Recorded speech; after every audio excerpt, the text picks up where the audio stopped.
ainda, mas eu não vim de dentro do esgoto, igual muita gente tá morando. Isso realmente deu uma triturada no meu coração, sabe? E o que esse esquerdismo, essa coisa asquerosa quer destruir na civilização de hoje, principalmente judaico-cristão? Quer destruir a base das nações. Família. Esses ditadores são o quê? Famílias. Os caras são família, não deixa ninguém pegar. Eu virei medo porque eu falei pra um cara assim, você tá diante de um rei. Ele se acha. Não, pra mim todo patriarca é rei de uma família. Ele tendo sua família, ele é rei lá. Se ele liderar uma comunidade, ele é rei lá. Se ele tiver um negócio, ele é rei lá. Rei. E o comunista odeia isso. As pessoas gostam de ouvir o que o professor de história, que é maluco, 40 anos, mora com a mãe, tem um cachorro de filho, usa um coque e uma chinela, igual aquela chinela do deserto. Aí você vai botar fé numa pessoa dessa? Alguém que não construiu patrimônio, não investe em nada, não sabe nada da vida e põe a camiseta do Che Guevara pra você acreditar num cara desse? Pelo amor de Deus, meu filho. Vai amadurecer.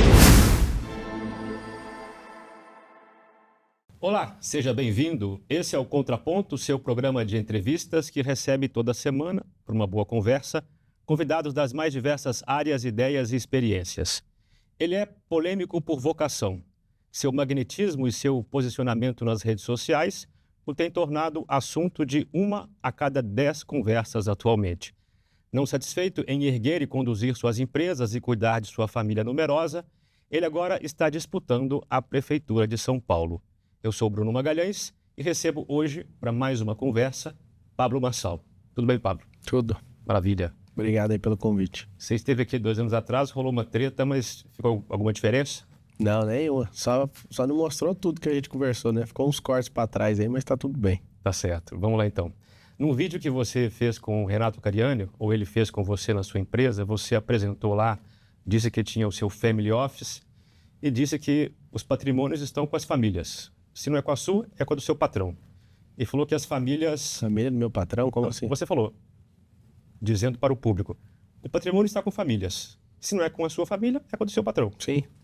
E disse que as famílias controlam o mundo. Sim. Queria que você explicasse um pouco melhor. As 5 famílias mais ricas do Brasil têm mais patrimônio que 100 milhões de brasileiros.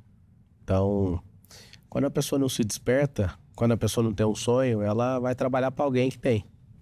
Então, eu tenho ido nas favelas, eu fui em dezenas de favelas aqui em São Paulo, e a primeira pergunta que eu faço para todo mundo é: qual o seu sonho? E as pessoas não têm sonho. Isso é assustador. E, de fato, quem não tem sonho vai trabalhar para quem tem. Quem não tem um propósito vai trabalhar para quem tem. E isso tem feito o nosso povo pisar no solo mais rico do mundo. E eu equiparo essa situação a ter um computador de altíssima geração, só que com Windows 95. Você quer abrir um aplicativo de riqueza, ele fala: o Windows não suporta abrir esse aplicativo. Quero abrir um de liberdade. Não. Quero abrir um de empreender. Não, também. Então, essa é a realidade. Poucas famílias controlam a verdade sobre o que é uma nação, né? São poucas, né? Deve ter umas 200 que controlam tudo aí. Mas você concebe um mundo sem empregados? É essa a ideia? Não. Deve ter 30, 40 milhões de pessoas que estão desocupadas no Brasil hoje.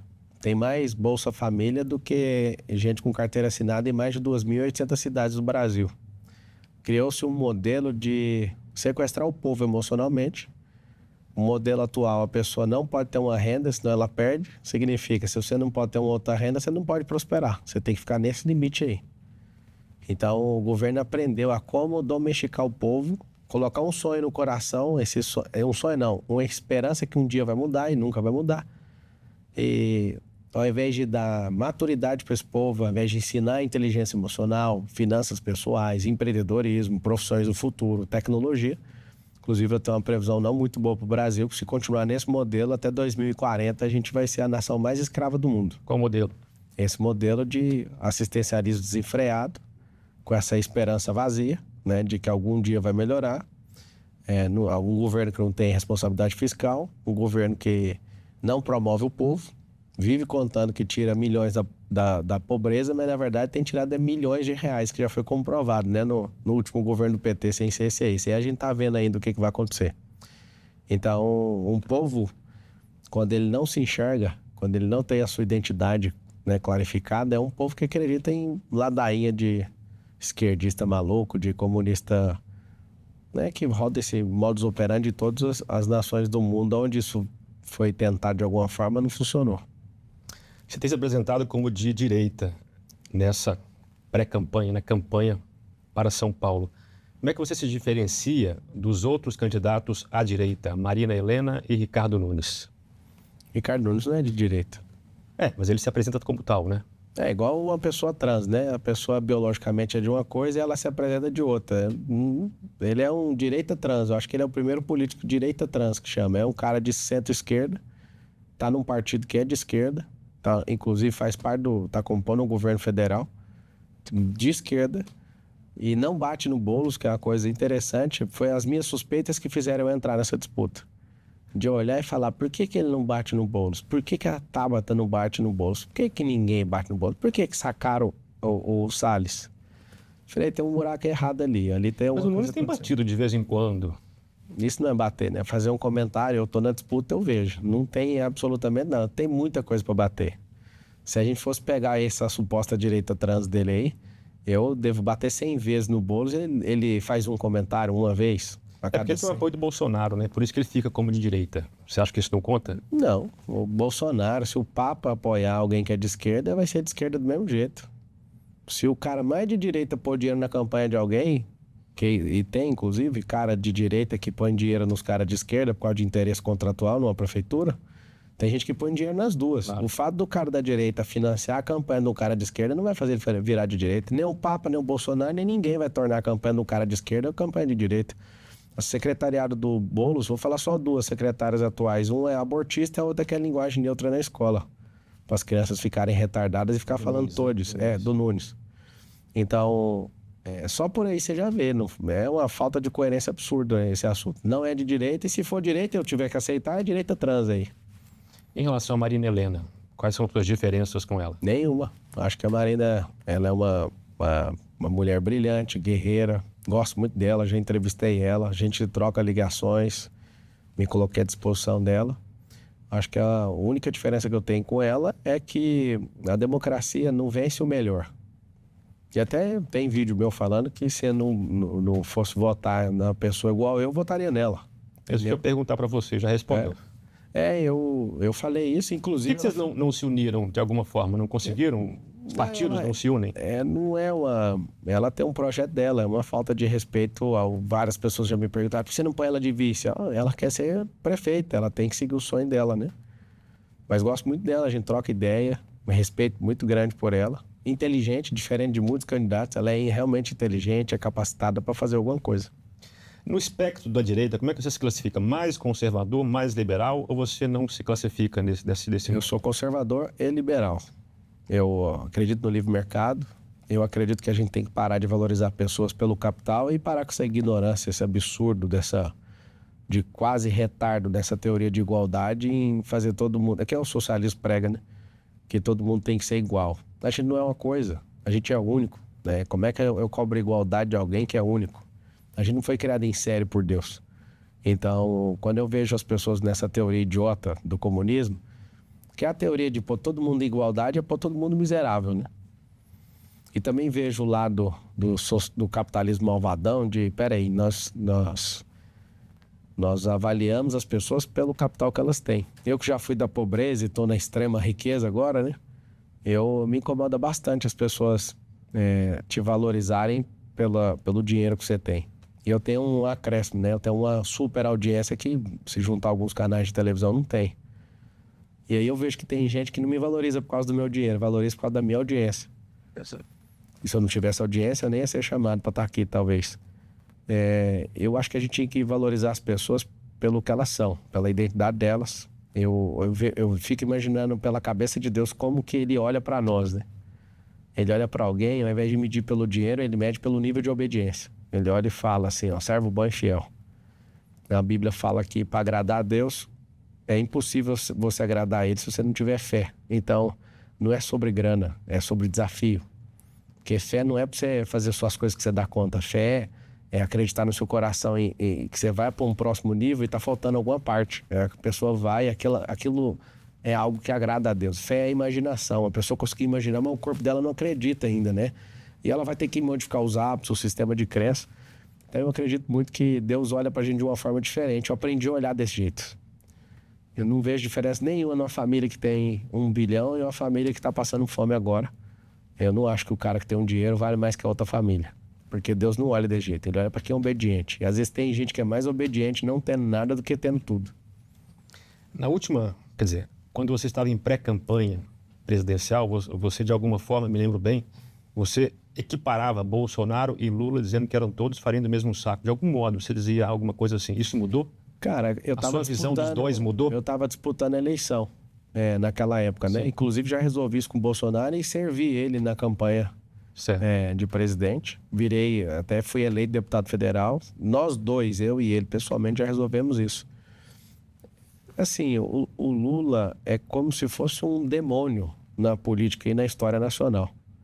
O Bolsonaro foi um cara que quis fazer o certo.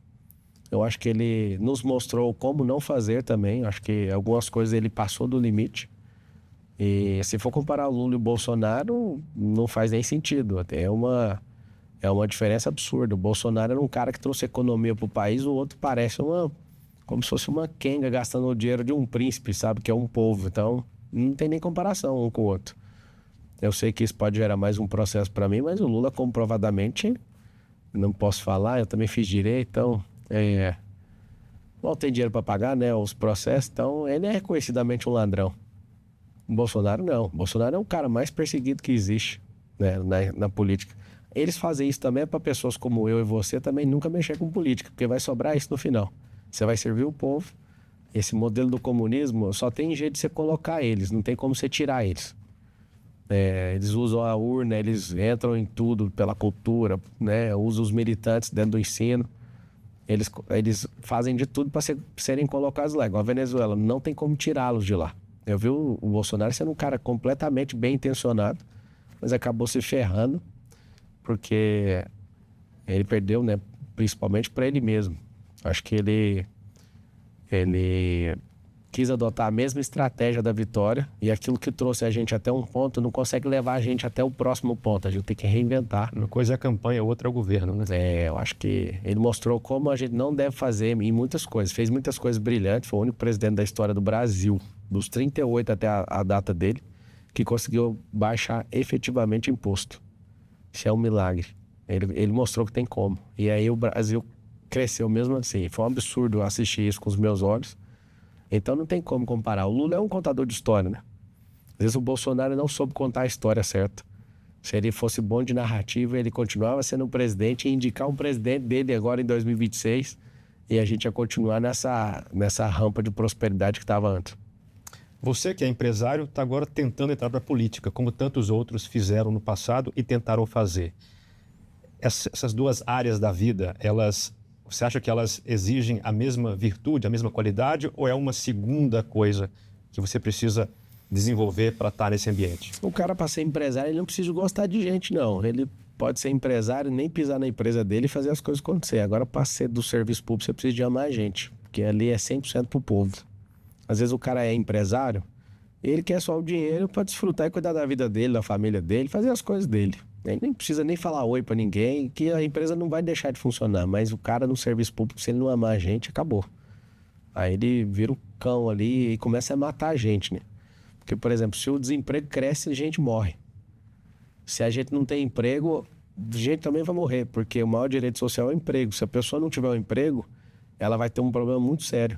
As pessoas vão para a violência. Então, o maior direito social tem que ser garantido por gente que gosta de quê? De gente. E para quem inventar esse problema para você, que é um grande empresário, bem sucedido, para quem inventar esse problema de entrar para a política, que é um problema de fato, né? Cara, se Deus não existisse, eu nunca ia mexer com isso. Eu acredito em Deus, eu acredito que tem um chamado no Brasil. Se for perguntar para todos os brasileiros, ninguém sabe responder qual é o chamado, qual é o propósito desse povo. Eu acredito que isso aqui é uma terra do avivamento. Deus vai usar esse povo, aqui é a terra mais rica de todas.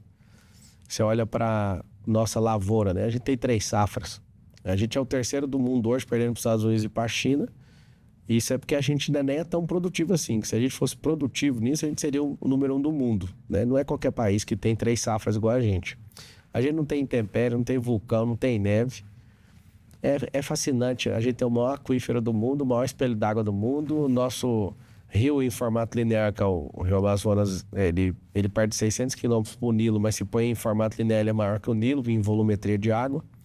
A gente tem o combustível do futuro, que é o nióbio. A gente tem o ouro cinza, que é 200 vezes mais resistente que o aço, que é o grafeno. A gente tem tanta coisa, a gente tem uma reserva de ouro absurda, a gente tem uma exposição solar absurda, a gente tem energia, né, pelo vento de forma absurda. Não falta nada para nós, só tem um empecilho no Brasil: o software do povo, a mentalidade, o sistema operacional. Eu acabei descobrindo que o sistema que todo mundo fala, o sistema é foda. Eu estou estudando isso, né? Me mergulhei na política em 2022 e eu percebi que o sistema é a frequência mental do povo, não é dos políticos. Dá para trocar isso? É igual instalar numa máquina. Pensa numa máquina de última geração, você compra um computador de 60 mil reais e instala o Windows 95. O negócio nem era para usar o Windows, né? Tá lá, é da Apple. Aí você vai lá, formata e põe o Windows 95. Para você que está assistindo, ter o melhor computador com toda a evolução gráfica, com os melhores processadores, tudo de última geração, custou 60 mil reais. É o hardware, é o corpo. E você colocar o Windows 95, nada dos grandes programas vai funcionar. Porque o Windows 95 é incompatível com tudo. Então, se eu falo de riqueza para um povo desse, a galera surta. No software do americano, quando eu tenho casa nos Estados Unidos, eu tô lá com a Escalade, aí alguém olha e fala, nice car, good job. Aí eu falo, poxa, mano, que software top é esse? O cara fala, que carro legal, parabéns, né? Bom trabalho. Poxa, em todo lugar que você chega com um carro bom, as pessoas, se são ricas ou não, elas admiram a evolução de uma pessoa, o seu resultado. Aqui não, você roubou, você não sei o quê. Aqui tem um negócio absurdo. É tão doido que recrimina quem prospera, quem luta, e coloca como presidente alguém que rouba trilhão. É realmente um software, e esses caras aprenderam a tirar vantagem dessa vitimização. Um software fracassado, que nem poderia usar o Windows 95, né? Tinha que usar assim, né? É um negócio, o Windows NT, que é antes... DOS. Não, o DOS é bem eficiente perto disso. É o Windows NT mesmo, com gráfico, com problema na placa gráfica. As pessoas não conseguem ver a riqueza que elas têm. Mas vem cá, não parece que esse é o único problema. Você, com essa gana toda, tem esbarrado na questão dos partidos, né? Eu não tenho gana nenhuma. Uma questão... Gana no bom sentido, no sentido espanhol da coisa. Mas eu não tenho essa gana. Não é uma gana, não. É uma parada de... É meio que sacrifício. Porque gana eu quero de qualquer jeito. Eu acordo todo dia com 2 pensamentos. O cérebro emitindo uma frequência e o coração outra. Quais são? O cérebro corre disso. Você vai perder muito com isso. Eu sou o único dos candidatos que tem algo a perder. Nenhum outro tem. Nenhum outro. O salário de prefeito, eu tenho 4 aeronaves. Um piloto de helicóptero ganha mais que o prefeito de São Paulo. Então, tipo, eu nem tenho sócio nessa marca. Seu piloto? É, o meu piloto. Eu não tenho sócio, assim. O que eu pago para um piloto meu, o prefeito de São Paulo não ganha. Então, tipo assim, é uma loucura. Meu cérebro sabe fazer conta, né? Você imagina você parando de dedicar a coisas. Eu sou investidor, fico olhando todo dia. Terreno para comprar, prédio para construir, loteamento. Eu fico o dia inteiro em volta disso. Então, mas ninguém faz isso sem gana, Pablo. Não, cara, tem um propósito. Não faz sentido. Não, quando você tem um propósito é diferente. A riqueza para mim tem propósito. Empresa é armamento e dinheiro é munição. É porque você não encontrou uma pessoa igual eu. Aí você vai fazer a leitura errada e eu entendo. Sim. Não é gana. Eu não tenho nem ganância, não tenho nem ambição. Isso, mas não é gana de ganância, é gana de vontade.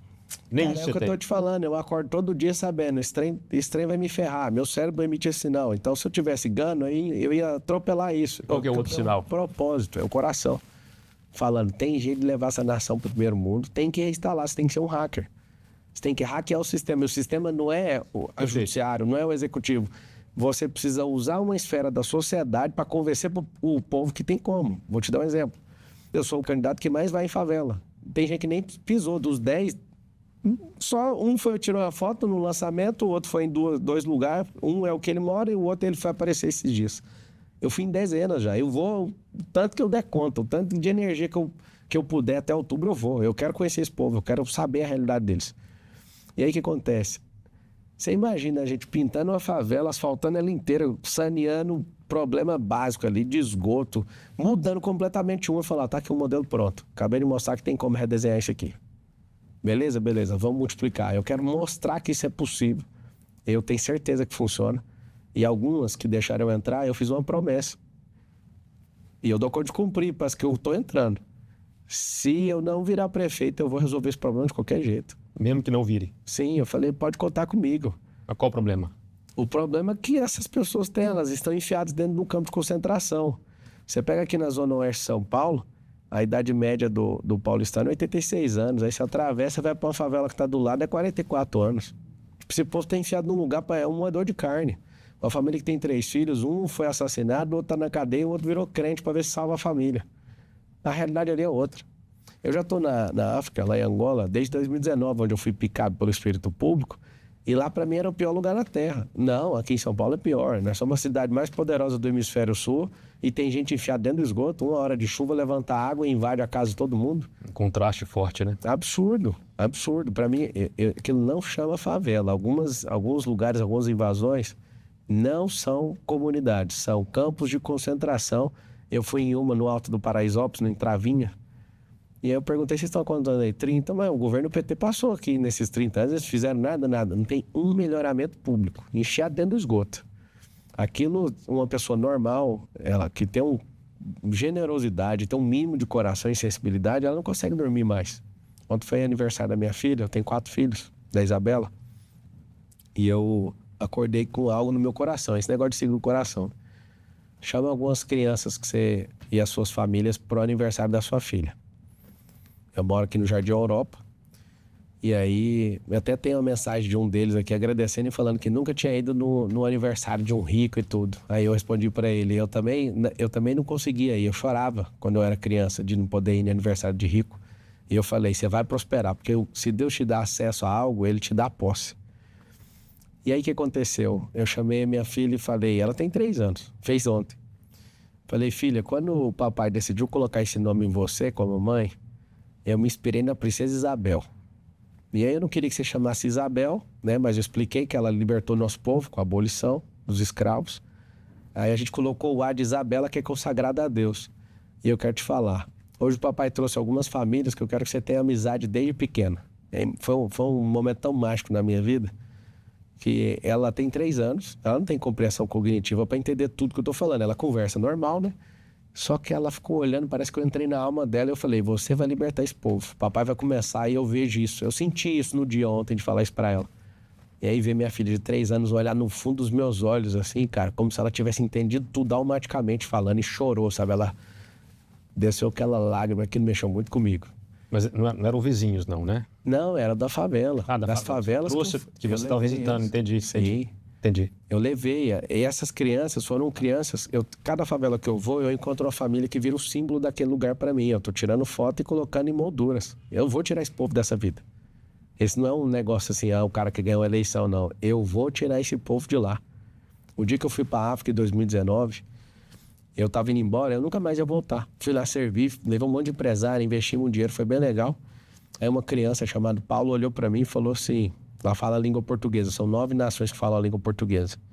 Aí o Paulo virou para mim e falou assim, nunca mais você vai voltar aqui. Aquilo foi uma experiência espiritual absurda. Eu senti como se Jesus falasse daquele jeito comigo. É porque já ouviu muito isso, já viu muitas pessoas irem lá e nunca mais voltarem, né?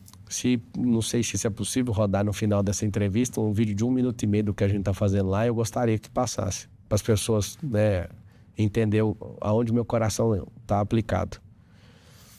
Eu olhei para ele e falei, não, eu vou voltar e eu prometo voltar até a última família entrar na última casa. A gente está fazendo agora, era 300, agora é 350 casas. A gente revolucionou. Os angolanos vão lá e acham que aquilo é condomínio fechado. Lá tem tudo. Todo mundo ficou espantado, porque a gente está lá desde 2019. E aí até fala no vídeo, se você autorizar passar aí no final, não sei se isso é possível. Eu falo assim, vocês acharam que a gente veio aqui para gravar um stories. Foi ali que eu fui picado pelo espírito público. Sabe por quê? Porque quando eu cheguei, as mulheres pegavam no enxada, iam para a fazenda, as crianças cuidavam de criança e os homens não trabalhavam, ficavam em casa, as casas de latão. E chega até ter 50 graus com o chão batido. E é emocionante que no vídeo, se às vezes não passar aí, vai depois no Pablo Marcal, Camizungo, vocês vão assistir esse vídeo. A gente derruba essa casa e dá a casa construída de alvenaria para a pessoa, é um negócio absurdo. Só que o que me chama a atenção, e eu tenho certeza que nós vamos mudar São Paulo por isso, eu tinha certeza que não dava para mudar a mentalidade desse povo, mesmo eu sendo esse cara de mentalidade, porque faltou nutrição básica. Eu olhava para aqueles homens e não acreditava. A gente criou um sistema para eles trabalharem, eles construírem. Eu comecei doando a rede elétrica, as máquinas de produzir tijolo com o próprio barro, é orgânico, né, é ecológico de lá. E aí, quando eles começaram a construir isso, eu falei, mano, os caras estão trabalhando. Aí tinha muita briga no começo, eles achavam que a gente ia tomar a terra deles. Resumindo, minha última ida agora, em Angola, lá tá pleno emprego, todos os homens trabalhando, muita gente mudando de lá, indo para construção civil, gente já veio pro Brasil. Então, aquele progresso acontecendo mexeu muito comigo, muito comigo. Eu falei, qualquer lugar funciona. Fiquei imaginando, lá naquele lugar funcionou, qualquer outro lugar funciona. Aí você fez sem entrar na política. Você quer entrar na política para mudar por dentro. A questão é os partidos nos quais você esbarrou em 2022 e agora, por exemplo, você dava como certo o apoio do União Brasil e isso não ainda aconteceu. Tá aberto, não, ainda está aberto. Sim. Tem algumas Como é que você vê esse cacicado partidário? Eu nunca vou esconder meu desejo de ter candidaturas avulsas, autônomas.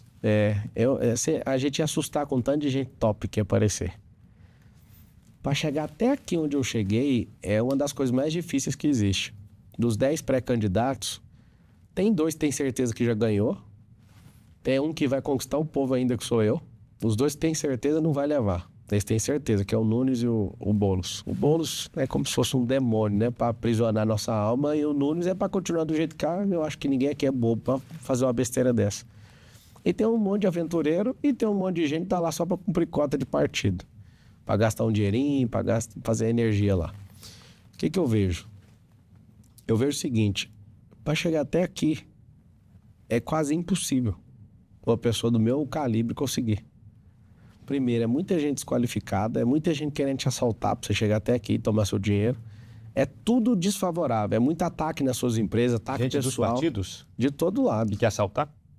De todo lado. Então, se uma pessoa normal não aguenta, eu posso declarar que eu não sou normal.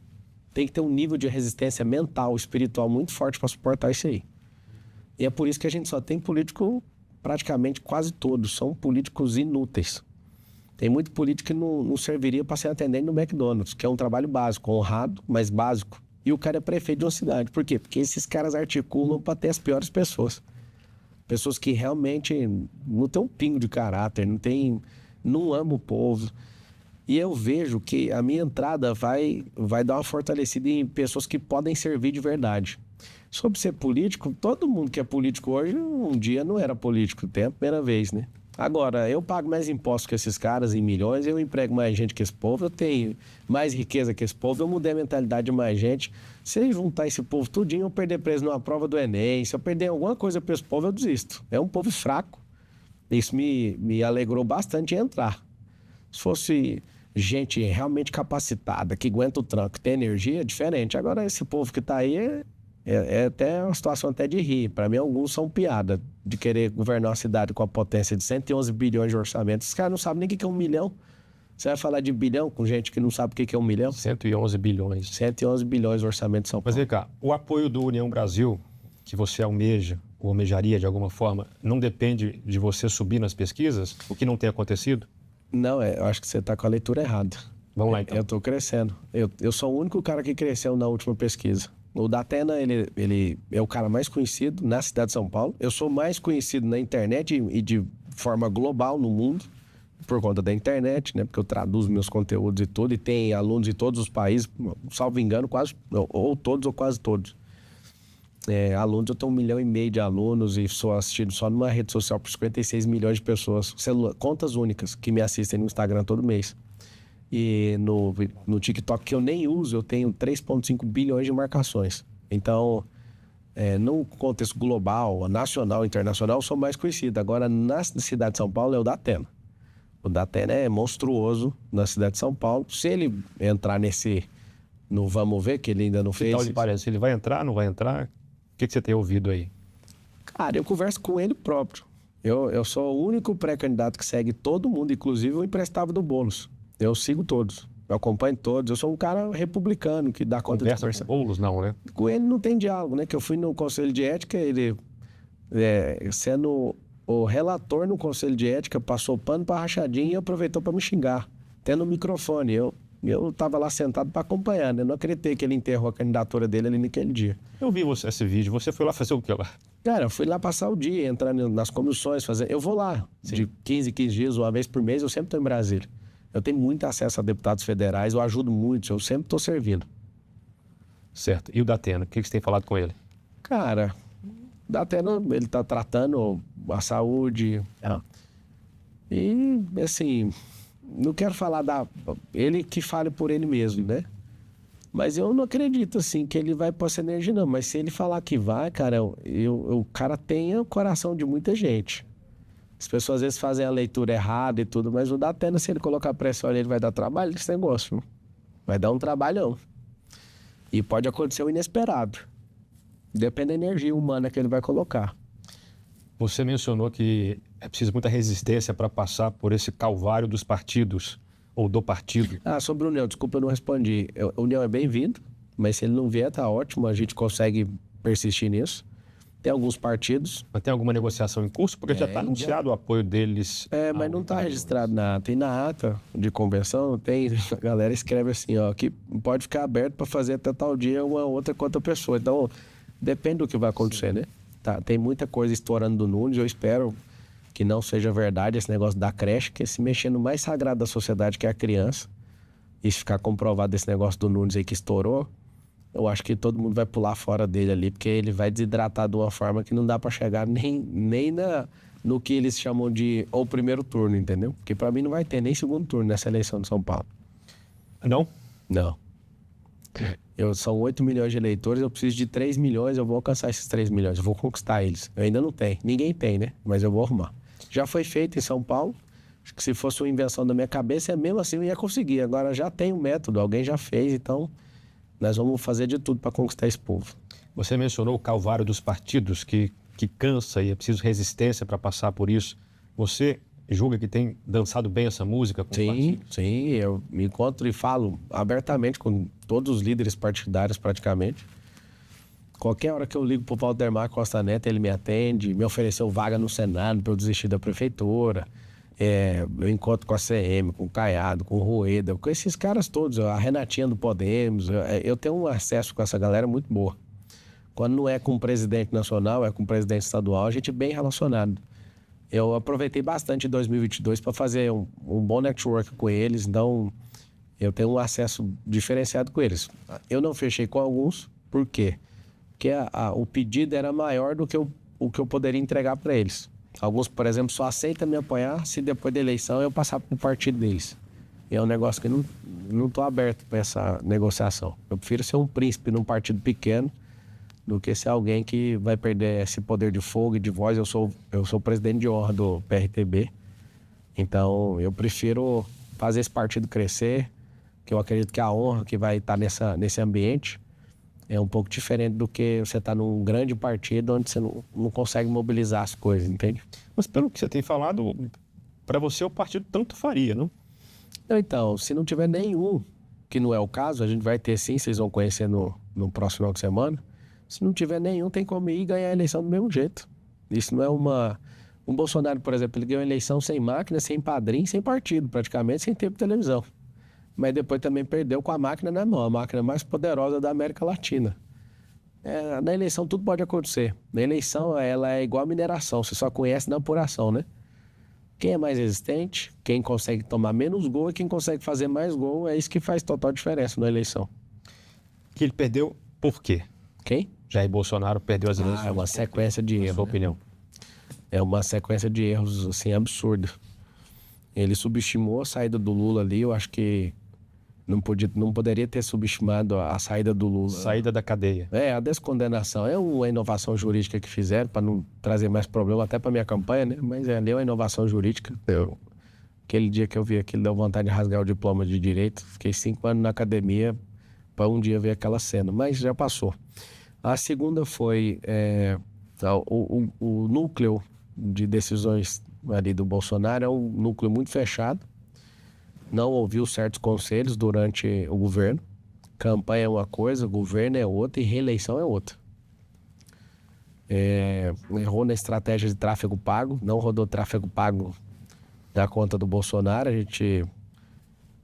Eu fiz um vídeo, inclusive foi eu que desenhei essa escrita desse vídeo, tem gravado eu lá no Na conta pessoal ou na conta da campanha? Na pessoal, tinha que rodar na pessoal.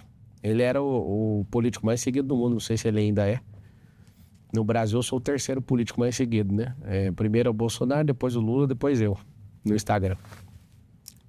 O que acontece? Eu fiz um vídeo com ele para ele gravar a cabeça das cidades do Brasil inteiro, 5.557. Ele gravou umas 853. Gravei lá, fiquei a madrugada com ele gravando. E aí o vídeo era para encaixar numa mensagem dele pedindo perdão por algumas falas. E aí acabou que o Carlos Bolsonaro não gostou, falou que o pai dele não pediria perdão para ninguém, que não era para fazer aquele tipo de coisa. E é muito ruim porque o Carlos, ele atrapalhou muitos relacionamentos e muita gente de aproximar do Bolsonaro. Ele me atacou, eu fiquei calado. Mas Carlos? O Carlos, infelizmente, o Flávio tem um relacionamento muito bom, é o que eu mais tenho a abertura para conversar, e com o próprio presidente. Só que o que aconteceu? Eu vejo que politicamente o Bolsonaro ele foi muito econômico e ele não deu espaço para os políticos governarem do lado dele. Ele não deu cargo. Pra gente honesta, não é pra vagabundo, não. Você olha alguns políticos ali, vou falar um que lançou o Bolsonaro e ninguém sabe, que é o Marco Feliciano, na Comissão de Ética. Da Comissão de Direitos Humanos. Foi ali que começou a primeira vez o Bolsonaro. Depois aquele negócio do kit gay, depois os vídeos de corte rápido, aí ele foi explodindo. Eu fui acompanhando desde a faculdade de Direito essa ascensão do Bolsonaro. Ele colocou ali 6 mil militares na presidência da República, sendo que ele poderia colocar realmente, dividir o poder ou compartilhar o poder com gente honesta. Ele acabou não fazendo. Um erro que eu vi que ele cometeu, ele não foi atrás de alianças, né, de partidos políticos. E ele poderia ter ajudado os partidos lançarem outros candidatos na inicial para depois juntar com ele num bloco. Ele ficou 100% contra todo mundo. Isso é muito ruim. Num cara que é presidente da República. Uma coisa é ele para entrar, ele fez certo, conseguiu entrar. Manter, fez errado. Outra coisa, esse negócio de bater muito na Rede Globo e não ajudar as outras emissoras. Então ele freou com a Globo e freou os investimentos com todo mundo. E o mundo é movido por narrativa. Então ele jogou errado nessa questão de narrativa. Acho que essa impaciência dele com a mídia, abandonar às vezes uma entrevista. O tráfego pago na campanha para mim foi uma das piores coisas que eu vi na campanha. Eu acho que a gente começou a rodar e teve que ir para PL. Ninguém quer saber de Instagram de PL, de Facebook de PL. Queria ver na conta dele. Aí a gente distribuiu pelo PL, várias cidades ficaram vendo o vídeo e mandando, não grava as outras. Acabou que a gente... o Carlos meio que assumiu isso. Acredito que ele perdeu o debate. Falo com lucidez que eu estava ali acompanhando, ajudando. Fui investidor, investi um dinheiro na campanha dele. Fui atrás para colher dinheiro e colher alguns milhões com alguns empresários e mandava direto, né, para a campanha. Ele perdeu aquele debate. Eu tinha aquele negócio do Covid, eu acho que ele mandou mal demais nas falas. Acho que ele pecou muito na comunicação, sabe? Não contaram uma história, sempre impaciente e algumas falas desconectadas prejudicaram ele demais. E a esquerda é muito forte com narrativa, né? A esquerda pregou que ele era um cara genocida e ficou por isso mesmo e acabou. Nos finalmente ali, eu tinha falado até com ele para ele falar, cara, você não eu tomei vacina. Não, eu tava entrando nos Estados Unidos, um cara saudável, beleza. Eu falei, não, eu vou tomar a vacina aí pra gente... Fui atrás da melhor vacina e tomei. Só que aí ele decidiu não tomar. E aí, decidindo não tomar, aconteceu algo. Eu falei pra ele, cara, fala pro povo brasileiro, você vai tomar essa vacina por último. Você é um capitão de um barco e você quer que todo mundo tome primeiro. Sai disso. Isso que os caras estão te acusando, de você colocar sigilo em documento... Quebra o seu sigilo, quebra do Lula e da Dilma lá no debate. Aí tudo que era ideia, que dava para resolver assim no punch, no final, aí alguém lá não deixava, o Carlos. Eu pedi para ele, não chama o Lula de ladrão no debate, porque todo o Brasil vai estar assistindo. E aí eu até fiz essa expressão, eu puxei o bolso e falei, olha aqui, ó, você falar pro pobre que o Lula roubou eles já não tem recurso, de recurso não chegou na mão deles. Eles não vão acreditar. Vão entender, né? Aí você pode chamar, e ele continuou chamando. Você vai chamar e vai acontecer algo surpreendente. O povo vai olhar para você, ele já tem uma resposta para isso. Aí foi aquele negócio da reportagem da Veja de apartamento, comprado com dinheiro. Aí o Lula invertia facilmente isso. Parecia uma discussão de quinta série. Ele ganhou o debate da Band, dominou o centro, inclusive parecia um octógono. O Bolsonaro mais alto, pondo a mão, zoando o Lula. Ele ganhou aquele debate, mas ele não podia perder o da Globo. Perdeu o debate, tráfego pago, não dá espaço político. O Carlos Bolsonaro foi um cara importante para ganhar a eleição, a primeira, e determinante para perder a segunda. O cara rancoroso, raivoso, não fala com ninguém, não deixa o Bolsonaro seguir a Michelle no Instagram, pra você ter uma noção. É isso. Então, tipo assim, é uma besteira que foi criada, e eu tô te contando essas coisas, eu não tenho nada contra ele, absolutamente nada, isso são fatos, nada. Se ele quiser falar comigo, eu falo de boa. E por que ele não tá te apoiando? Quem? Jair Bolsonaro. Por causa do tempo. Cheguei por último, já estava acertado, tem um acerto do PL, não é nem aquela coisa que ele tá apaixonado. Ele deixou isso claro, eu fui almoçar com ele, ganhei a medalha dele lá de 3 is, ele que quis me dar, não pedi nada. Me deu bons conselhos, eu tô seguindo, tô no terceiro, já fiz o primeiro. Imbrochável? O que é o negócio? É imbrochável? Incomível e imorrível. Essa é a medalha. Ele deu essa medalha para poucas pessoas, né? Então, assim, ele me deu os conselhos e ele fica muito puto se eu falar os conselhos, então eu não vou te falar, mas dos 3 que ele me deu, já concluiu 2. Falta terminar mais um, eu tô terminando. Coisas pontuais, então. São coisas pontuais. E a gente se fala bastante no WhatsApp também, ele é um cara que eu gosto. E o Tarcísio, você conversa com ele, não? Já conversei, ajudei um pouco na campanha dele, mais dando do Bolsonaro do que dele. É um cara que eu gosto e fica animado de janeiro poder ajudar a cidade de São Paulo, tendo ele como governador, que é um cara que é tocador de obra, um cara correto. Eu vejo verdade no Tarcísio, eu gosto muito dele. Como é que começou a sua relação com o Felipe Sabará, que está coordenando a sua campanha? Ele está coordenando o plano de governo. É o irmão, braço muito forte, mudou completamente a pré-campanha, né? Depois que ele chegou. Ele que veio até nós, quando ele era secretário ainda do Tarcísio, porque ele descobriu que a gente parou tudo que a gente estava fazendo para ajudar o Rio Grande do Sul. Sim, aí, um ponto aqui ainda da pauta. Inclusive, se eu não estiver enganado, até a esposa do Tarcísio foi lá, não foi, Alexandre? E foi. Ele foi a pedido dela, que é da questão de assistência social e tudo, foi entender por que a gente estava disparando aquele tanto de carreta, né? Mandamos 4 milhões de quilos de suprimento para... Então, ele procurou você naquela ocasião, daquela ajuda? Não foi eu, não. Ele foi na empresa, ele nem sabia que era eu, não. Foi lá pelo governo, meio que em off, a gente não quer vincular, mas a gente pode entregar algumas coisas aqui. Aí encostou caminhões ali para a gente carregar e levar. 2.000 pessoas envolvidas no nosso movimento, o portão de uma sede de uma das nossas empresas ficou aberto por 33 dias, sem parar, carregando 206 carretas para o Rio Grande do Sul.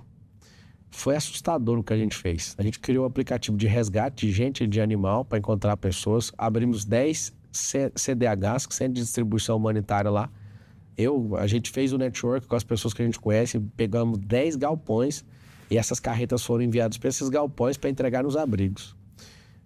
A gente criou um aplicativo de rastreamento de carreta, a gente criou uma empresa de logística praticamente para salvar aquele povo. Tudo porque eu estava assistindo no primeiro dia que aconteceu, e aí eu acho que num segundo eu vi um vídeo que acabou comigo, que é um vídeo de uma família esperando o resgate, o helicóptero fica em cima e a água vem, derruba a casa e eles morreram. E aí ali eu saí e falei, cara, eu tenho aeronave, eu tenho stand de dinheiro, eu tenho stand de empresa, stand de sócio, nós vamos parar tudo e vamos servir esse povo. Aí eu chamei meu sócio e perguntei para ele, se a esposa de vocês, ou o marido de vocês, ou os filhos de vocês estivessem lá, vocês fariam o quê? Aí todo mundo, a gente iria. Eu falei, então a gente vai falar que a nossa família tá lá. Foi loucura. Aí eu fui lá, fiquei no salvamento. Foi muito forte. Cheguei em alguns lugares, gente presa dentro de casa, e água subindo. Eu virei uma madrugada lá em Matias Velho, na canoa. E eu lembro que as pessoas falavam, não entra aí não, porque tem uma facção aí dando tiro nos outros. Eu falei, mano, o povo tá morrendo. Alguém vai ter que entrar. E aí eu esqueci da minha patente social, do dinheiro que eu tenho. Eu falei, eu não vou arregar não, nós vamos. e voltar, cara. Teve uma hora que o motor da canoa estragou, a gente amarrou 2 canoas e veio trazendo 8 pessoas que estavam ilhadas dentro de casa. E a gente virou a madrugada ali até amanhecer. E aquilo mexeu muito comigo. O cara que tava comigo, ele pegou leptospirose no mesmo barco e ficou internado. E ali na sua empresa? Não, esse é o que eu conheci lá. Ele trabalha em uma seguradora minha.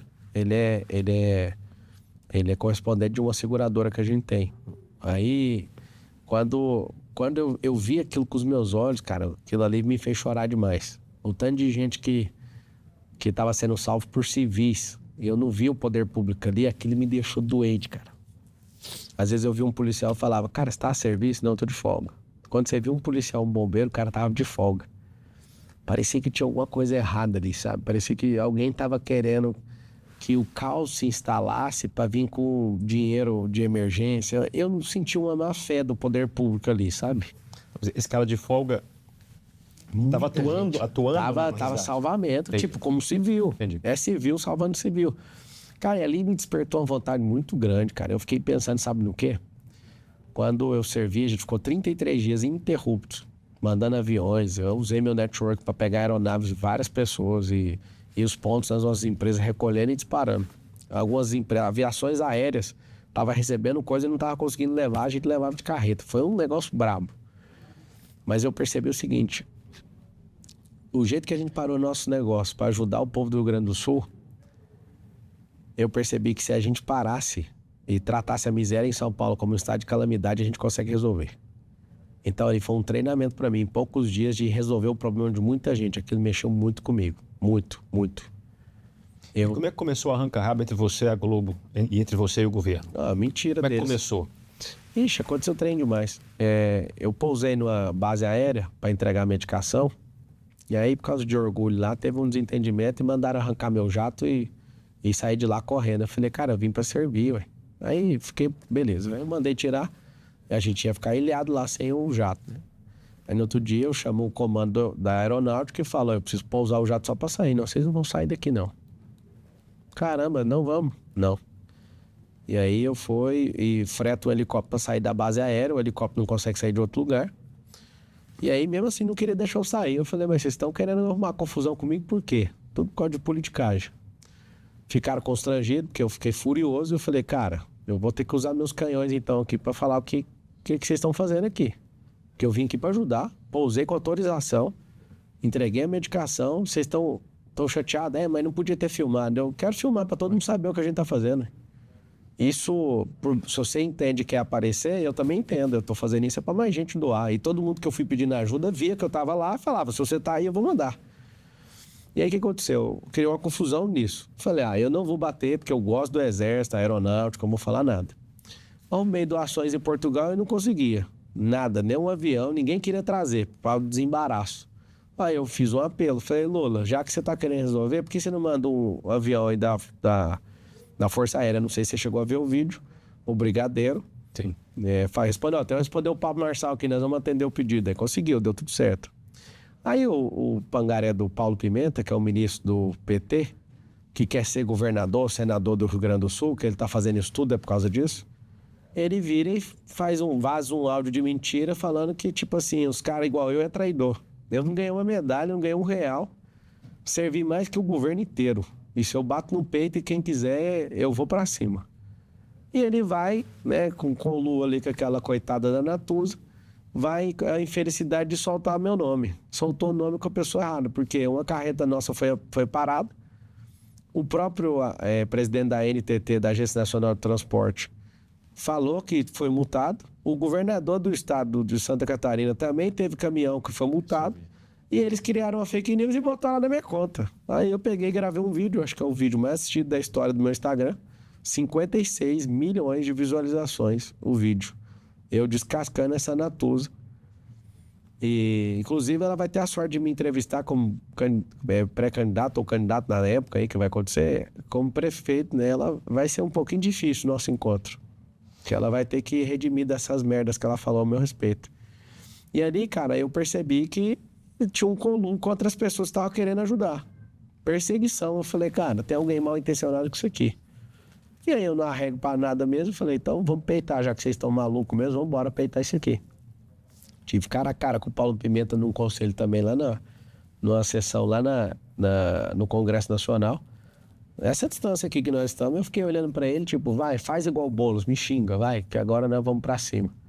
Resumindo, a AGU, a Advocacia Geral da União, ingressou com a ação contra mim. O juiz deu 15 dias para eles fundamentar lá o que eles estavam pedindo, eles não fundamentaram, não viram absolutamente nada. Porque A ação era por quê? Qual que é o objeto dela? como se eu estivesse inventando fake news e eu tivesse que pedir desculpa para o governo federal. Quanto àquela multa? Que é qualquer outra coisa. Eles estavam alegando que eu falei que o povo estava ajudando mais que o governo. Isso é uma alegação que todo mundo viu com os próprios olhos. Tanto é que eu comecei a criar esse coro de o povo pelo povo, civil salvando civil. Falei, bota o pé na água. Tipo, o exército estava encostando e não estava pondo o pé na água.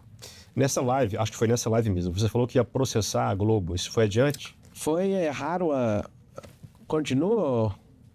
O advogado está aqui. É porque entrou numa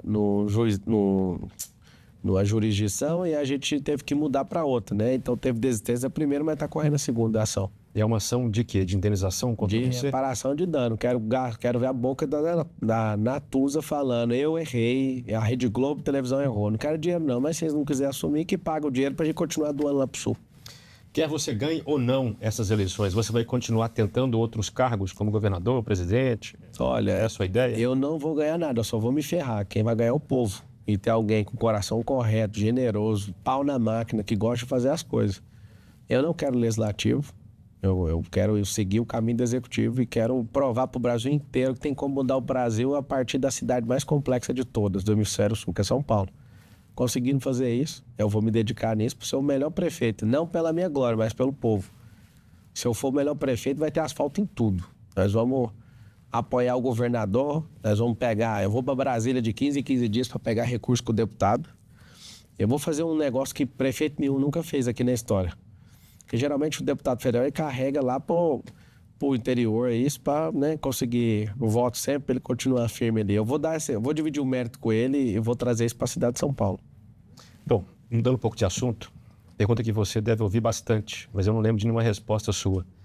Como é que houve algum momento em que você sentiu uma virada de chave, expressão bem comum, entre o estudante de direito e o empresário bem-sucedido? Houve um momento ou foi algo gradual que você não conseguiu pegar? Cara, eu queria ser engenheiro, né? Não passei, eu vim de escola pública, isso ensino, a escolarização pública é um lixo. Acabei zerando biologia e não passei ainda... Lá em Goiás. Isso. E aí eu fui fazer a Universidade Paulista, que eu fiz e concluí direito. Para pagar a faculdade, eu tive que virar atendente call center para conseguir pagar. Sim. E aí eu comecei a crescer muito dentro dessa empresa de telecomunicação. Estava fazendo direito, aí eu queria já ser delegado federal. É o meu primeiro intento quando eu entrei na faculdade de Direito. E nessa competição desses dois, se eu cresceria ali para ser... Eu fui crescendo, né? 5 cargos verticais em 8 anos dentro dessa companhia. E aí o que aconteceu? Chegou uma hora que eu fui participar de um evento com a amiga, empreender, produzindo um show. Eu produzi esse show e eu ganhei mais dinheiro do que todo o período dentro da Brasil Telecom. E eu vi, poxa, empreender é mais rápido que isso aqui. Então eu tinha 3 frentes ali. Eu queria me tornar presidente da Brasil Telecom, aí no direito eu queria ser delegado federal, e aí o empreendedorismo veio e engoliu. O tempo foi comprimido pela intensidade de energia que eu apliquei em poucas semanas. Fiquei assustado com aquele resultado, de verdade. Falei, poxa, você trabalha uma vida inteira aqui, você quer trabalhar para os outros, e aqui com liberdade, fazendo do jeito que eu quero. Eu vou isso aqui. Então fui picado ali, eu levei uma picada do Rica Vírus. E aí, cara, eu terminei minha faculdade. Queria ser advogado, não segui. Queria ser presidente da Brasil Telecom, também não segui. E aí eu fui para esse caminho do Rica Vírus, de empreender. E aí, cara, meu Deus, eu fui funcionário por 13 anos. Olha que número de azar, né? 13 anos trabalhando para os outros. No 14º ano eu me liberto, e empreendedorismo liberta. Eu fico imaginando tanto de milhões que eu já paguei imposto. O tanto de gente, aos milhares. Só uma seguradora nossa tem mais de 30 mil pessoas envolvidas direta e indiretamente nessa seguradora, chama Love. Sério? E aí o que acontece? Eu fico imaginando aonde que eu cheguei podendo me libertar. E eu acredito que o direito social mais poderoso é o emprego. E quem gera emprego não é o governo. É a empresa. A empresa precisa de um empresário. Então, nós vamos promover o povo. Na cidade de São Paulo tem 1,5 milhão de empresas. Eu quero, em 1.460 dias de governo, abrir 500 mil. Eu sei aonde que vai abrir. Regularizando a situação na quebrada e estimulando e dando benefício fiscal para empresas se instalarem lá. Para a gente resolver problema de trânsito na cidade, que é um caos. Às vezes você vai andar 5 km, leva 1 hora para você deslocar 5 km. Eu correndo, atravesso 5 km em 21 minutos. A pessoa de carro no trânsito de São Paulo, às vezes leva 1 hora. Olha que loucura. Explica, mas há espaço para tanto empresário assim? Essa é a questão. Fica parecendo que só vai ter empresário no Brasil. É engraçado porque quando você ouve empresário, é igual o jogador de futebol. Você acha que, na média, quem ganha mais dinheiro? O jogador de futebol ou o professor? Na média, deve ser o professor. Todo mundo acha que você é um cara bem inteligente e você pensou, pô, pela contraintuitividade eu vou pegar o outro. Tem muito pé rapado jogando bola também. Então, tem cara que ganha R$200 por jogo. Na média, o professor ganha mais. E os mais bem pagos, inclusive, são professores. Tem uma mentoria minha que eu ganho R$2 milhões por hora. Os mais bem pagos? Não tem como concorrer com o Neymar, com... Então, mas aí que está o segredo. Ele não é jogador, ele é empreendedor. Mas aí fica fácil, você desclassifica ele do jogador. Nem eu não, ele que se qualificou, Sim, é diferente. sim, eu não desqualifiquei jogador, ele que se qualificou. Não, você reclassifica ele em outro... Eu não, foi ele que fez isso. Foi o pai dele que criou a empresa, que entendeu que ele não é um jogador, mas ele é uma marca, um movimento. Tá. E ele é um cara que tem 4 bilhões de patrimônio, que Neymar, é um jogador, né? Sim. Ele não é jogador, ele inclusive nem está jogando e não para de ganhar dinheiro. E foi para um tipo de campeonato onde ele é um rei e ganha mais do que 10 times de futebol aqui do Brasil juntos. Ou seja, ele é empreendedor, ele é investidor, ele é outra categoria de profissional. E também joga. É outra coisa que ele faz. É apostador, ganha 10 milhões de euros em aposta jogando pouco. Ele entendeu o jogo por trás do jogo. Eu estou te falando isso justamente para as pessoas entenderem. Por quê? Eu tô falando nas favelas para as crianças. Não tem vaga de jogador de futebol igual vocês estão imaginando. Eu também, quando eu era criança, queria jogar bola. E, graças a Deus, não consegui.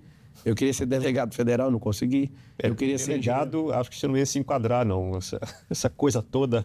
Esse negócio de prender os outros, eu ia gostar. Não é isso. Eu tô falando pela sua inquietude, entendeu? Pois é, ia ter que arrumar um problema todo dia. Talvez, se eu fosse delegado federal, eu teria prendido o Lula, né? Poderia ter acontecido isso, que eu ia fuçar alguma coisa para prender ele. Mas outro delegado federal prendeu. Então, vai para a próxima pergunta. Não, a questão é essa. É porque já vi você falando sobre isso, mas não entendi exatamente a sua ideia. Vê se está correto o meu pensamento.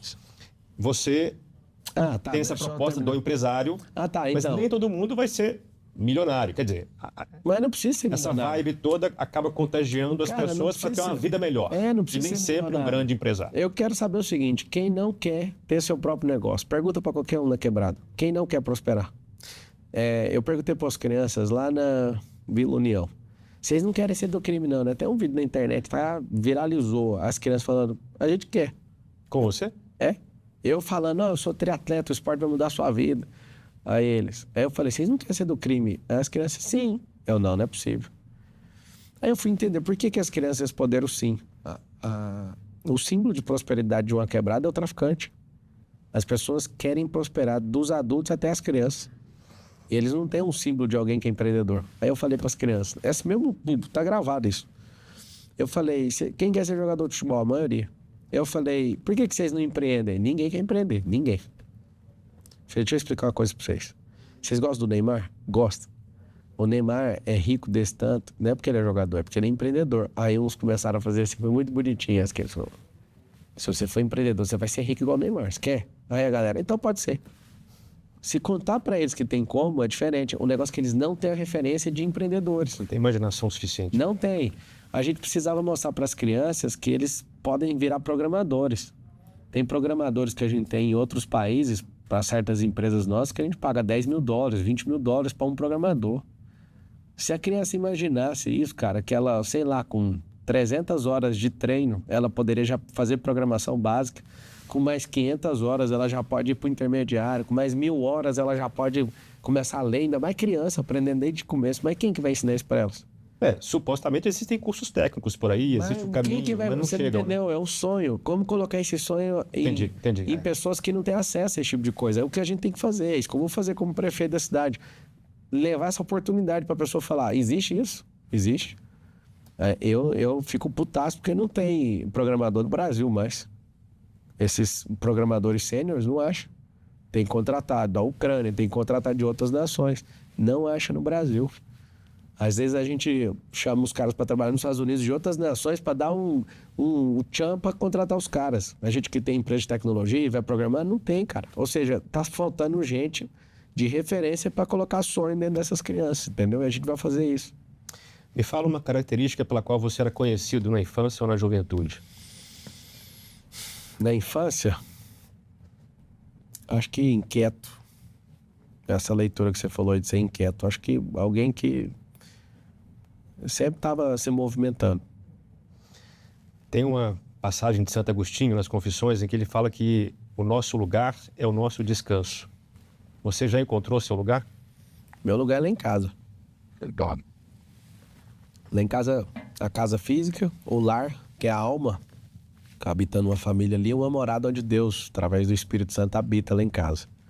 Então, as três dimensões, né, da criação e representando o Criador, a casa, o lar e a morada. Eu acho que não tem nenhum lugar mais poderoso que quando a pessoa descobre o corpo físico da casa, a alma da casa e o espírito da casa, né? Que a morada, que é o espírito, é a morada de Deus. Eu amo demais estar com a minha família. E eu quero que as pessoas tenham essa sensação, sabe? De ter paz dentro de casa. De ampliar essa casa, esse é seu bairro, ampliar essa casa ser a nossa cidade, ampliar isso ser nosso país. Eu acho que as pessoas, elas perderam um pouquinho da lógica do passado em respeitar a família, respeitar princípios, respeitar valores, respeitar a cultura. A gente tá muito doente. As pessoas pararam de respeitar uns aos outros. Na década de 90, não lembro nenhuma vez de ver uma pessoa agredindo um policial. Nunca tinha visto isso aqui no Brasil. Hoje é normal alguém querer sair na mão com o policial. Ou seja, perdemos o respeito. A discussão de Olimpíada é Lula e Bolsonaro. A discussão de qualquer assunto é essa idiotização política. E quem ganha com isso é a esquerda. A esquerda é que propaga esse tipo de coisa. Ganha por quê? Porque manter todo mundo ocupado e dividido. Se a gente for um povo mirado numa direção, você vai olhar para a China.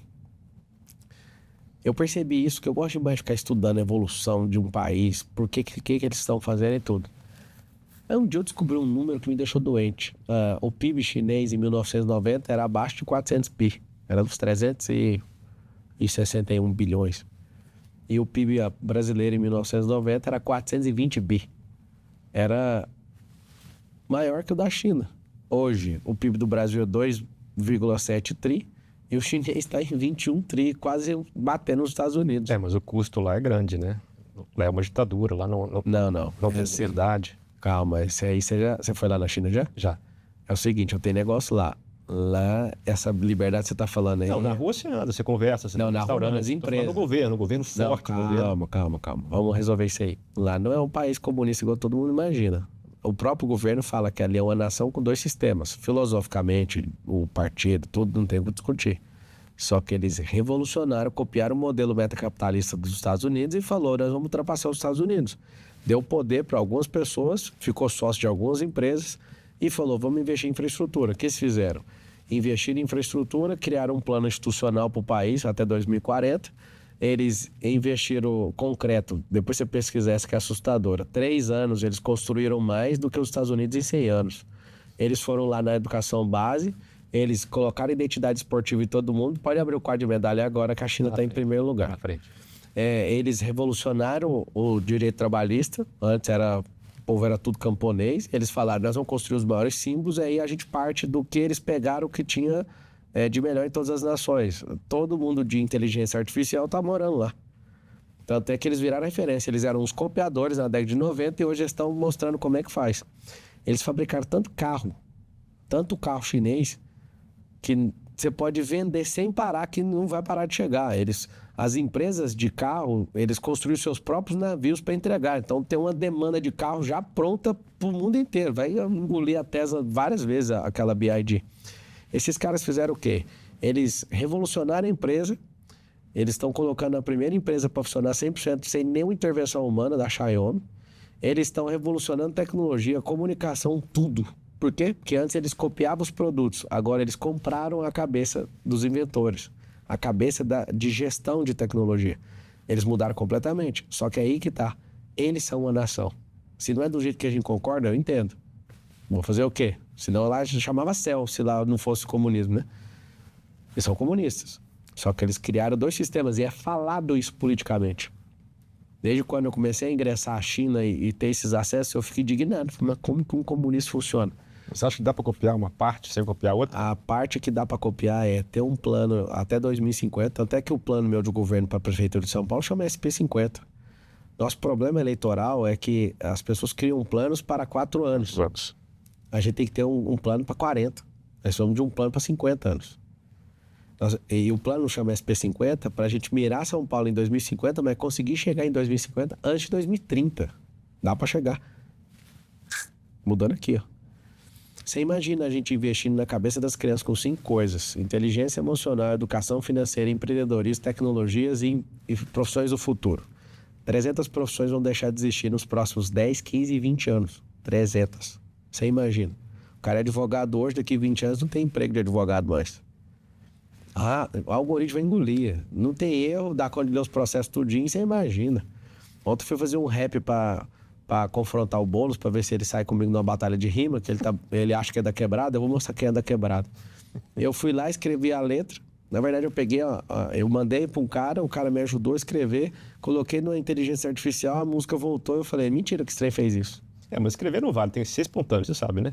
Não, cara, você faz isso, esse é o vídeo pra chamar a atenção. Sim, tá. Eu sou um cara do improviso, eu tô dentro, você imagina.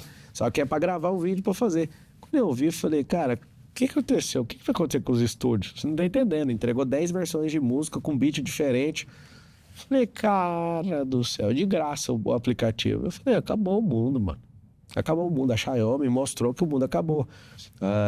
A poderosa lá do Jeff Bezos, a Amazon, 100% autônoma no centro de distribuição. O negócio parece filme de ficção científica. Acabou. Ou seja, vai chegar um tempo agora que, se a gente não preparar nosso povo, nós seremos uma das nações mais escravas da tecnologia. Tem um termo chamado tecnocracia, que é essa sedução tecnológica. Eu lembro do Aldous Huxley, né, em 1932, ele falava assim, que as pessoas no futuro, elas iam babar diante de telas projetivas de imagem. Em 1932 não tinha nem televisão, imagina celular. O pai dele trabalhava na Unesco, ONU, essa doideira, a família dele. Inclusive, indico a leitura do Admirável Mundo Novo. Esses caras, eles sabiam o que ia acontecer, essa idiotização com o mundo. Tem uns livros de distopia, 1984, ou outro é Fahrenheit 451, que é a temperatura que o papel queima. As pessoas iam abandonar os livros e iriam ser idiotas. E essa é a geração mais idiota de todas.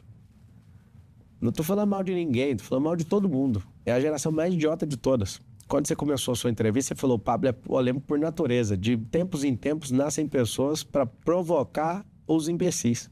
Eu não sou polêmico. Sou um cara correto no que faço, prospero, quero ver a prosperidade de todo mundo. Só que pensar dói hoje. As pessoas, elas odeiam pensar. E aí não é eu que sou polêmico. Eu aprendi a usar a vitimização dos outros para entrar na cabeça delas. Então, tipo, não é um negócio que eu quero ser tosco. Não, cara. Eu quero fazer você pensar. Tem gente agora assistindo e pensando, eu não gosto dele. Tô nem aí, cara. Eu não tô aqui pra te agradar, eu tô aqui pra te servir. Se todo mundo entendesse que a gente tá aqui pra servir uns aos outros, a gente parar de ser esse povo idiota. Nós vamos ter um só povo, uma só língua, uma só direção. Quando eu falei isso, você pode querer votar em quem você quiser, mas todo mundo tinha que querer o progresso do Brasil e do brasileiro. Se você ler Gênesis 11:6 sobre a Torre de Babel, você vai ver que Deus dá um código ali e a China usa o código. Eu uso nas minhas empresas, que é o código ilimitado, chama unidade de linguagem. O que eles fazem num casamento? Cada um fala uma língua ou cada um seguir um lado. Tem que seguir o mesmo rumo e falar a mesma língua. Então, empresa, sociedade, amizade, casamento, tudo funciona se tiver unidade de linguagem. E um país, se a gente tiver uma nação, nós somos um só povo. Cada um querer fazer o que quiser com a bunda, com a boca, você faz o que você quiser, mas a gente tem que estar apontado numa direção. Tudo que é fundamento de um povo é indiscutível. direção de um povo indiscutível. Só a vida privada, foda-se. Desculpa usar essa palavra. O que faz o Brasil? O brasileiro, só que ele é enganado. É um povo de 500 anos de descoberta. Já estava aí já, mas se descobriram otário, trocando Tá vago aí. O brasileiro é do Brasil, o Brasil é o brasileiro. O que faz o brasileiro? O que dá unidade ao Brasil? Fora o território. Vamos lá, mas o território é o primeiro. Não, claro, é importante, mas fora o território. A direção. Vamos levar isso aqui para onde? Se não tem ninguém falando, eu tô dando a direção então, como cidadão. Tô falando que sou pai de ninguém, nem dona aqui não. Você não acha que há uma alma latente que precisa ser resgatada? A ideia é a criação de algo. Tem que reconfigurar o cérebro de todo mundo. A gente era um povo que, quando os portugueses chegaram, eles trocavam espelho por ouro e tá tudo certo. A gente... Espelho por ouro, é isso mesmo. A gente tinha um ouro e tinha um espelho. Isso aqui é mágico. Então tá, fica com ouro, a gente fica com espelho. Aí depois a gente, há 200 anos atrás, a gente foi liberto, né, de Portugal. Mas continua o povo escravizado do mesmo jeito. Por quê? Porque é a mesma sensação de você ser filho de um rei, alguém te tirou e levou você lá para Bogotá, lá para a favela, lá não sei aonde, na Venezuela. E ninguém deixa você descobrir que você é filho de um rei, sabe? E o rei é Deus. E se você descobrir isso, lá em Salmo 115, 16, está escrito assim: os céus são os céus do Senhor e a terra ele deu para os filhos. Por que as pessoas não aprendem isso logo? Por que elas não ativam a identidade delas em Deus? Está lá em Gênesis 1, 26. Façamos o homem, a nossa imagem e semelhança, e domine ele sobre os animais do céu, da terra e da água. E que você multiplique, seja fecundo, esparrame sobre a terra, e que todas as coisas se sujeitem a você. Por que as pessoas não entendem um recado tão simples? Eu fico admirado de alguém pagar para descobrir identidade no método IP. Tem um curso lá que custa 20 mil reais. Às vezes tem 700 pessoas dentro da turma. Eu falo, primeira coisa que eu falo, como que vocês pagaram por uma coisa que é gratuita? Aí todo mundo já fica tenso, né? Nós pagamos 20 mil. Mas tá escrito, é gratuito. O problema é que é difícil de acreditar, né? Você vai ter que apanhar 2 dias aqui emocionalmente para mudar essa crença sua, para você entender que você é filho de Deus. Então você imagina um povo descobrindo o território, descobrindo a riqueza que tem aqui, um chamado, ele tem vinculação com aquilo que Deus depositou, ou dentro do coração ou no território. Eu lembro de conhecer a tristeza do povo do Congo. O seu celular, esse iPad que você está aí, tem minério do Congo. Só que é o povo mais roubado da terra, igual a gente. A gente é um povo roubado, assaltado. As nossas riquezas minerais vão embora. Nosso nióbio, 95% do nióbio mundial é nosso. Só que a Bolsa de Londres vende a gente a preço de algodão doce. E aí ninguém fala nada. É a gente que tem que mandar no preço do nióbio. Isso é combustível espacial, cara. O povo não entende o que é isso. O grafeno é conhecido como ouro cinza. É 200 vezes mais resistente que o aço e 50 vezes menos espesso do que uma folha de papel A4. Ninguém sabe que tecnologia que é essa. É você pintar de grafeno no ovo e tacar de cima de um prédio de 30 andares e ele bate no chão e não quebra. Você imagina. Eu tenho um carro, eu tenho vários carros que são blindados e um é de grafeno. A finura do vidro é absurda. Você fica até inseguro, mas esse vidro aí tá errado. Ela é bem leve, bem mais fina. Por que a gente não descobre o que a gente tem como chamado? Então, o território, o propósito, a riqueza, o propósito e a direção. Para onde nós vamos? Eu vou te falar para onde nós vamos. Se eu conseguir resetar a cabeça de todo mundo, não é para pensar igual eu. Todo mundo pode pensar diferente, mas tem que ter o mesmo alvo. Fazer essa nação se tornar uma nação de primeiro mundo. Eu que vim da escola pública me deixava puto ouvir que a gente era uma nação subdesenvolvida. Essa é uma nação de... Eu odiava essa expressão, terceiro mundo. Por que a gente é uma nação de terceiro mundo? Não é uma nação que é de terceiro mundo, é a mentalidade do povo. Por isso que eu te falei, eu descobri o que é o sistema. O sistema é a mentalidade do povo, não é a qualidade dos políticos. Os políticos representam a mentalidade do povo. São o resultado disso. Esse é o sistema. O sistema é o povo que não abençoa o próspero e dá o cargo de presidente para ladrão. Esse é o problema. A gente é muito rixoso. A gente gosta de desvalorizar. A gente não gosta de... Por exemplo, se eu e você estudamos na escola pública e um terceiro estudou também, ele prospera, né? A gente, ao invés de ter humildade de perguntar como é que você fez, a gente junta nós dois para atacar a pessoa. Tem 3 fases quando uma pessoa quer mudar, transicionar uma carreira. Todo mundo vai zoar ela primeiro. Aí ela vai entrar na memificação. Eu já fui memificado, né? Tem a mumificação e o cara que vira meme. Se ele não der quando sair, é para sempre, ele fica com aquilo. Segunda fase, já que a zoeira não está funcionando, a gente vai tratar com raiva. E aí, se você não arregar, aí você conseguir chegar no resultado, as pessoas vão falar, como é que você conseguiu? Me ajuda. Por isso eu falo para todo mundo que está assistindo, você quer fazer algo, se não tiver ninguém te acompanhando, te apoiando, essas pessoas estão falando assim, ó, eu não faço parte da sua próxima fase. Vai embora, faz o que precisa ser feito. Porque depois todo mundo vai te chamar de gênio. Eu lembro quando eu falei que esse é o número 1 de lançamento digital no país, todo mundo ria. A gente é a maior da América Latina. Eu sempre venho falando para as pessoas que eu vou fazer alguma coisa e ninguém bota fé, cara. Eu lembro quando eu falei assim, eu vou ficar bilionário, né? Um grupo empresarial. Sou só um trabalhador, né? As empresas é um instrumento, tem muitos sócios, mas eu falei, nós vamos bater bilhão. E quando bateu, eu lembro todo mundo. Eu sempre acreditava que estava só cara, nunca que vocês pensaram que isso era possível. E eu amo isso, cara. Eu acho que a vida é movida de desafio. O brasileiro é criativo, mas é um povo acomodado. Eu vi um podcast, você falando como você se preparou para o Ironman. E você disse algo assim, que cada desafio a que você submete, ele toca ele toca num aspecto, numa zona de conforto, num desconforto que você precisa trabalhar para ultrapassar. Queria saber se você, que tanto pensa sobre isso, se já tem uma tipologia das travas mentais aí. Seguinte, o cérebro tem um monte de ilha. Vai representar a sua cabeça aqui, ó. Você tem 86 bilhões de neurônios. Seu corpo tem 37 trilhões, mais ou menos, de células. Se você ficar com um sistema de crença acreditando que você vai acordar e vai entrevistar alguém toda semana ou todo dia, você se resume àquilo. Se você, por exemplo, falar assim, eu quero virar Ironman, alguma coisa vai ter que mudar. Vai ter que mudar uma linha de pensamento, um hábito. Aí quando um hábito muda, vai ter outro hábito para mudar. Mudando o hábito, as pessoas que você está andando não estão acompanhando, você vai ter que fazer uma escolha. Ou você vai ter que retroceder por causa dessas pessoas, ou você vai ter que arrumar outras pessoas. Então você vai começar a mudar de ambiente, pensamento, frequência, hábito. Você vai mudar tudo. Aí vai ver uns micro resultados, aquilo vai te alegrar. Você virar um aerobem, você vai aprender a correr. Eu comecei a correr 5 km todo dia. E aí eu falei, poxa, mano, isso aqui eu nunca imaginei correr 5 km nem um dia. Eu tô correndo todo dia. Em 2023 eu corri 100% dos dias, 365 dias. Que ano foi? Ano passado. Você corria na rua ou esteira? Na rua. Na esteira eu corri 2 vezes, talvez numa ilha que eu tava em Angra. O resto é tudo na rua mesmo. Em parque, tudo. Ó, corri. Aí alguém me chamou pra ir no... As pessoas dessa amizade, né? Desse rolê, me chamaram pra fazer um... Eu não decidi, que eu não queria. Fazer um triatlo. Nossa, cara, aquilo foi a atividade mais difícil do mundo. O doutor que tá ali, ele não conseguiu terminar o triatlo. Aí ele ficou... Na verdade, ele foi desclassificado, mas terminou. Aí depois eu falei, poxa, mano, vai mexer com isso nunca mais. Vamos lá. Eu corri todos os dias 5 km, um ano inteiro sem falhar. Depois fiz 11 maratonas. Ou não, maratonas eu fiz 7, 11 triatlos. Eu fiz um Ironman e depois fiz um Ultraman. Foi inclusive esse ano. O Ultraman eu fiz uma distância de 452 km na Flórida. Em 35 horas e 17 minutos. 8 km nadando. De bike? Não, é triatlo. Ultraman é assim, ó, 8 km de nado. Eu fiz em 3 horas e 53. 360 km de pedal eu fiz em 14 horas. E o resto, 84 km de corrida, cara. Eu fiz até fechar os 35 horas e 17 minutos.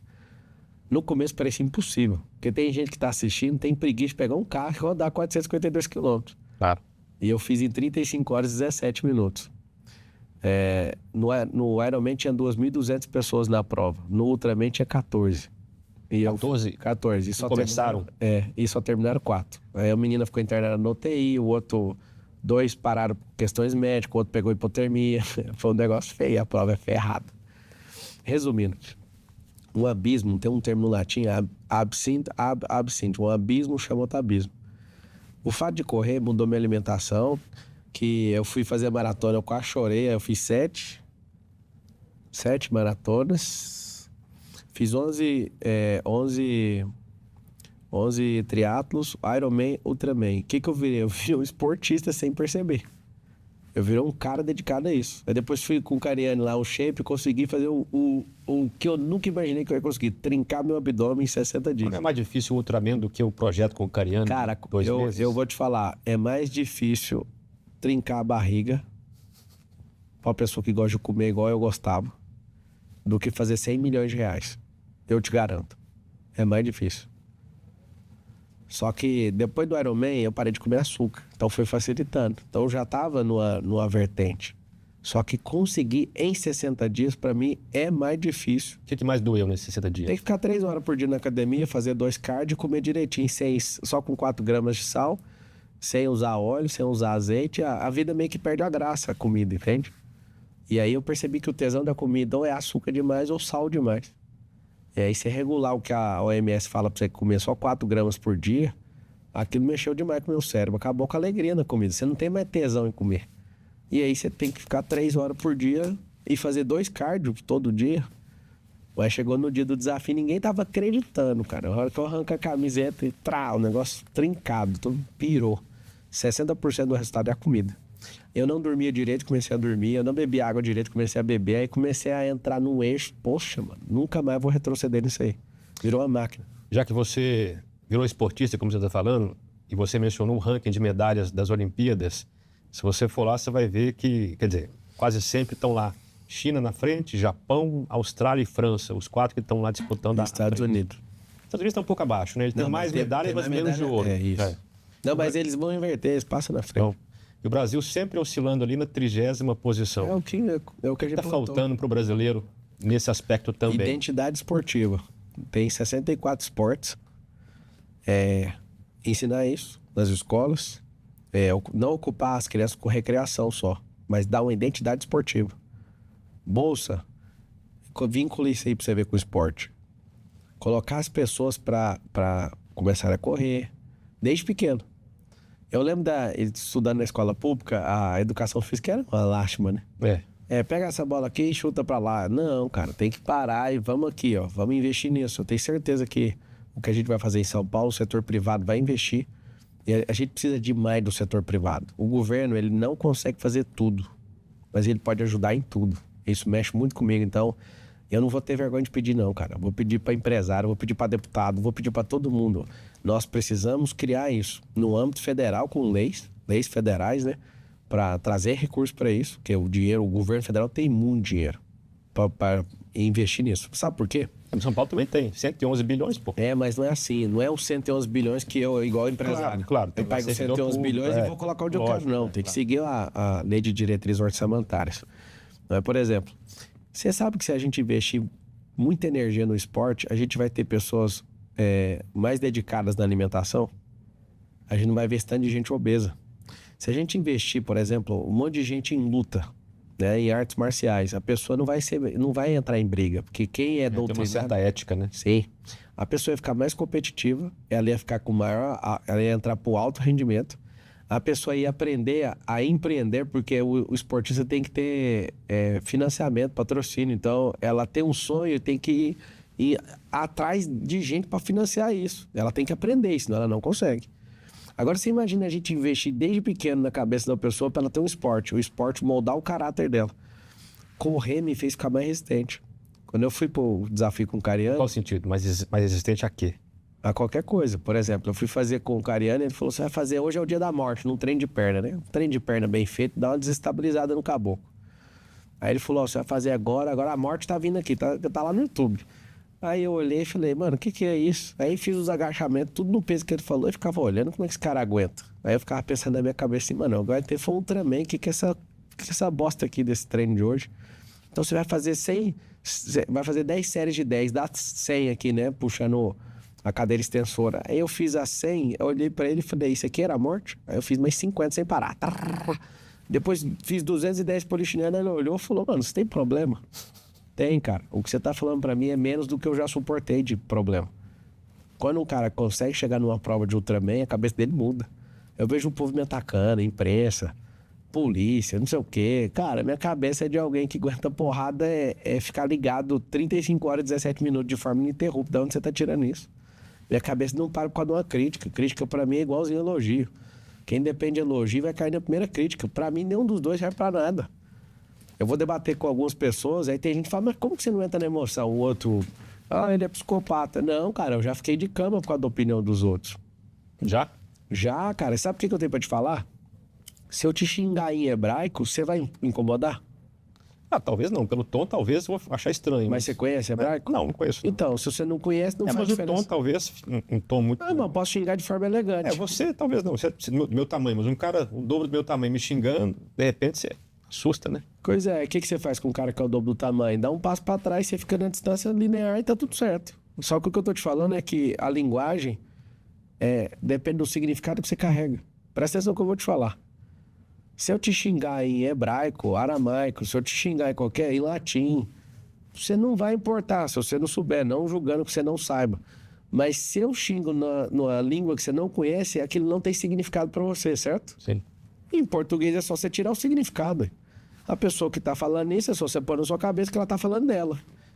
Tanto é que qualquer um pode ir pro debate comigo que não mexe nem um fio do bigode aqui. Eu fico olhando pra pessoa, coitada, ela tem problema de paternidade. Nossa, ela cheira cocaína. Nossa, o que é isso? Viciada em pornografia. Eu fico com compaixão da pessoa. E não entro no gás. Meu sentimento não é depositado naquilo. Minha emoção não é envolvida naquilo. Então, depois que eu descobri que se alguém me xingar em outra língua, eu não tenho referência daquilo, então é só pegar na minha língua e tirar a referência. Recodificar. Isso, cara, é uma linha de comandos. Tem que entrar no seu sistema operacional e falar, elogio é igual a zero. Eu não importo com elogio, zero. Que aluno meu nem elogia para falar, você não importa mesmo? Eu não importo mesmo, cara. Eu não preciso disso. Tem gente que fala, né, a gente precisa de elogio para... É como se fosse uma energia. Então, isso é bom, porque energia eu já vi foi do sol. Energia eu já vi foi na água. Energia está no sono. Energia está no exercício, liberando endorfina. Energia está na dopamina, quando você tem uma novidade de vida. Imagina se as pessoas aprenderem isso desde pequeno. Imagina a gente ensinar o impacto nos homicídios. 70 mil e cai para 5 mil no país o ano inteiro. A pessoa, quando trai, ela fala... A traída, ela fala, eu vou matar. Ou se ensinar inteligência emocional para o povo, não vai matar esse tanto de gente. A gente tem mais homicídio do que a Ucrânia e a Rússia junto em estado de guerra, cara. Não faz sentido o nosso povo não entender isso, cara. E quando foi que as críticas te derrubavam na cama? Para você que está assistindo pelo YouTube, nossa entrevista termina aqui, mas ela vai continuar lá na plataforma de assinantes da Brasil Paralelo. Se você quiser assistir a parte final da entrevista com o Pablo Marçal, eu recomendo que você assine o streaming da Brasil Paralelo. O link para se tornar membro da BP com uma condição especial do programa Contraponto está no QR Code ou na descrição deste vídeo. Eu aguardo você lá na plataforma de membros da Brasil Paralelo. Uma crítica justa ou injusta? Foi injusta, é por isso que eu fiquei de cama. Eu fiquei louco. Falei, Às vezes uma crítica justa, bem colocada, derruba também. Cara, uma crítica justa, bem colocada, se você conseguir zerar a referência, não vai mudar nada. Eu vim da pobreza.